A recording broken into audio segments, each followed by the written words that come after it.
What's up, guys? The growth on this YouTube channel has been absolutely crazy. We've just passed 5,000 subscribers, and I didn't just want to say thank you. I wanted to give you guys something very special. And so in this video, we're going to go over the answer to one of the most important questions that I got recently, which is how do I go through Alibaba's results so quickly? And that's what we're going to be covering in this video. So smash that like button and subscribe if you're new. You're watching More Money. Let's get it. All right, guys, so I'm going to cover this the similar way to how I cover the Q&As. So starting in slide number 1, you can see that the overall objective of this presentation is to go over exactly how we absorb Alibaba's financial statements quickly. And the way that I'm going to do that is I've broken it down into 5 steps, which should provide for a simpler way to absorb the earnings release. And because there's a lot of people who are new to reading financial statements, I think this is going to be very beneficial. Now, note, guys, that this is actually a Patreon course that I'm making available for free to people through this video. There are more courses that are going to be coming to the Patreons at the $5 a month tier. And of course, that $5 a month tier doesn't just give you access to the courses, you also have access to all of the research models. So once again, this is being made available for free as a thank you for the channel reaching 5,000 subscribers. There's going to be more courses available for free on the channel through video option like I'm doing right now once the channel hits 10K, and I think it'll hit 10K really soon. So if you're not subscribed, now's the time to subscribe. Okay, let's get right into the course. So the first question that I got was, how was I able to analyze Alibaba's results in Q2 so fast? And in fact, a common contributor to the channel comments, JS, he just replied back with, damn, you're fast. And I gave him my secret right away, which was that when I was in sell-side research, we had to get the first look done within an hour. And so that takes us to the next slide, where I'm telling you what the goals were back when I used to be in equity research on the sell side. We should have been able to absorb the quarterly materials, update our financial models, and have a first look written for the investment community all within an hour. And so that was the mandate. That was how we had to operate, especially during earnings seasons when you could have 20 companies reporting in a matter of 2 weeks. You really had to be quick at this. And as investors, we're looking at way more than just 20 names. And so we got to be able to digest this very quickly. And so the way that I'm going to walk you guys through this is by 4 main steps and then a bonus tip. And so the steps are, of course, step 1, just having an expectation formed even before the company reports, then carefully reviewing the press release before you review any other materials that they provide, review the financials to see if anything stands out, and then compare the results to what you have modeled or what you have expected over the longer term. And of course, as a bonus tip, the one thing that I would mention is give it all a 1-through before you start investigating or deep diving into questions that you have. And I'll explain all of that next. So with step 1, when it comes to forming an expectation, I think the most important reason why you would want to form an expectation is that once you do have an expectation, you now have a roadmap of what you're looking for. So what do I expect from the company overall? And it doesn't have to be what my expectation for the quarter is. It could be what is my expectation for the company on a medium-term time horizon or a long-term time horizon. And does this quarterly result still get us in that direction, or has it sort of moved us from that direction? So that's kind of what I'm thinking about when I think about what's my overall expectation. The second thing is there could be unanswered questions from the previous quarter that I'd want to have answered, or unanswered questions that have arose subsequent to the previous quarterly results, which you may have seen in the news or something. So that would be something that I'd be looking to get answers on. The third item might be like any concerns that I have. So is the company addressing investor concerns that they have recently developed? They might be economic concerns. They might be supply chain concerns. It could be a whole myriad of things. And so the companies are generally good at addressing those things, but you would want to note what your concerns are, at least have them back of mind before the company reports, so you know to be looking for those things. And then of course the last part would be sort of like the developments. So how are projects and processes progressing? So what is the development of each of the segments? What is the developments of key investment initiatives, et cetera, et cetera. I gave you guys some examples for Alibaba. So how is China commerce progressing? I think that's a unanswered question and a concern of a lot of investors because China commerce slowed down last quarter. Other question would be, how is the international performance of the company shaking out? One of the questions or concerns that I would have is, how is Turkey performing in light of the company going through its currency crisis? Also, how is Southeast Asia performing in light of increased competition with Sea Limited? A third item could be, are they continuing with their investments into their business? We saw in the last 2 quarters that they're continuing to invest in their business, which actually brought down their EPS. So is that continuing to happen? And can they give us any guidance on when is that going to continue to go until?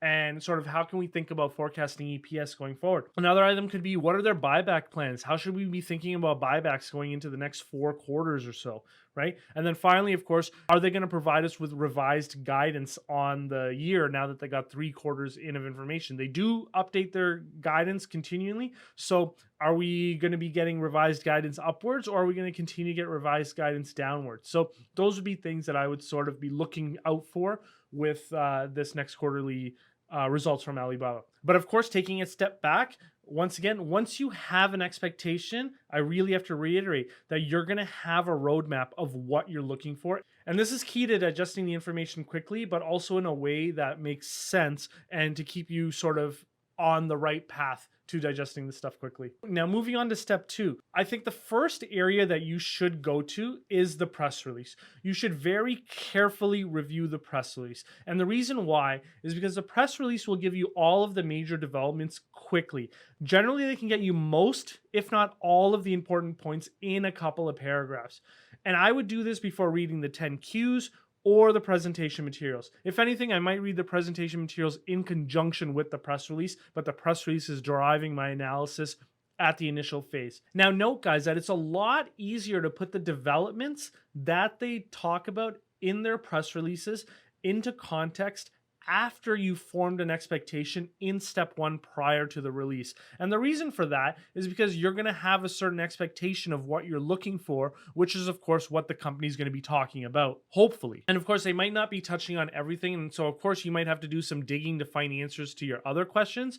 But hopefully, for the most part, they'll address all of the major items in the press release. Okay, so moving on to step 3, the third thing that I typically do is, this is the point where I've looked at the presentation materials, I've read through the press release, and now I'm going into the sort of like the 10Q or the financial results here.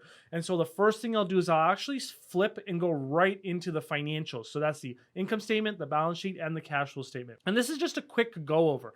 And I just want to look for things that stand out. So some examples of things that might stand out and things that I might have questions on as they relate to Alibaba could be, has the debt increased unexpectedly? Is the cash position where I expected it to be, or is it not where I expected it to be? Were the buybacks in line as stated in the cash flow statement? Are they liquidating some of their investments or writing some of these investments down? And are there any unusual margin items in the P&L? From the last 2 quarters, we sort of seen all of these play out. The major one, of course, is that last one where the margins in the P&L were a lot lower because they were investing in the business. So looking at the financials will generally trigger a lot of questions, which then you can go into the quarterly materials, which, I mean, you could call the 10Q, maybe different for a foreign issuer, and sort of investigate. So that's the third step that I typically take. And then obviously a subsect of the third step is that I'd go into the remainder of the quarterly materials. Now with the fourth step, this is what I would call the take a step back step. And here's where I would compare the forecasted direction of each segment to what I'm forecasting in my model. So the idea really here is to understand if any segments are trending to perform better or worse than expectations. And so when I'm taking the information out of the quarterly release, I need to decide if I need to take up or down my growth and margin expectations for each segment. And just a point of note here is that 1 quarter may not be enough to change your medium-term perspective on a segment.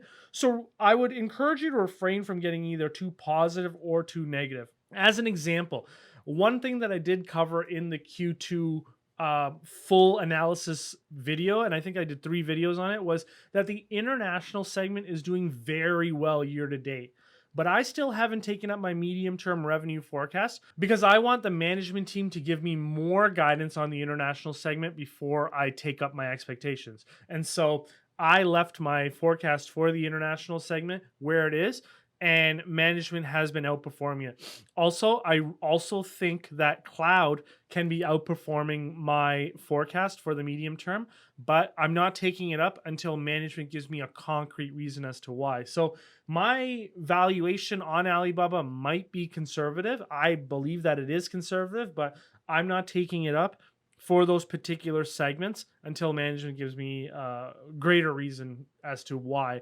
And I'm not going to get excited over 1 or 2 quarters of huge outperformance. But once again, this is a decision that you have to make. Now, moving into the bonus tip, what I would recommend is as you're going through the materials, write down all the questions as you have them as you go through the steps. And obviously, this is an obvious suggestion, but what I'm really getting at here is don't stop going through all of the materials first. And the reason why I say this is that just from my own experience, I found that I have been bogged down in the details as I begin to investigate queries and I've missed bigger picture items in the past. And so, what I would really encourage you to do is do a complete one over first, just to at least get all of your higher level questions written down in all of the areas of the quarterly materials.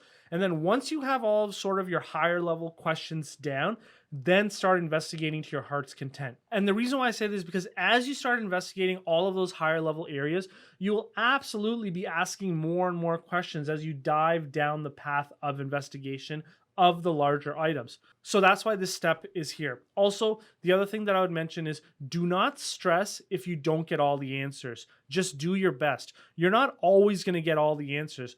A lot of the times you'll see me make videos where I'll say, I don't know how to sort of think about this thing. We'll see if management provides more guidance, but this might be one of those things where we're gonna have to see it play out. That happens all the time in investing in finance, and so part of it is just that business results are hard to forecast, and management may not even have the answers. So it might just be one of those items where we have to wait and see how it plays out. So I would absolutely advise you to just not stress if you don't have all the answers. So that's really it for the tips, guys. Let me know in the comments if you have questions. And once again, the presentation materials, so the PDF or PowerPoint, and the follow-up Q&A video, because you guys are going to have questions, and I am going to make a video for the follow-up Q&A. All of that's going to be available to the Patreons at the $5 a month tier. So if you guys are interested, you guys do have access to all of the research models, and now you're going to start getting access to course materials at the $5 a month tier. Of course, if you want to jump on with me live every month, that's the $15 a month tier. And I only put that last tier there because some of you guys want it, and so it's there. But I think you'll get most of the value out of the first 2 tiers. And of course, guys, if you haven't seen it already, I made a very detailed Q3 earnings preview for Alibaba where I covered off a lot of the questions and comments. So essentially I covered off step 1 of this presentation, and you can get to that video right here.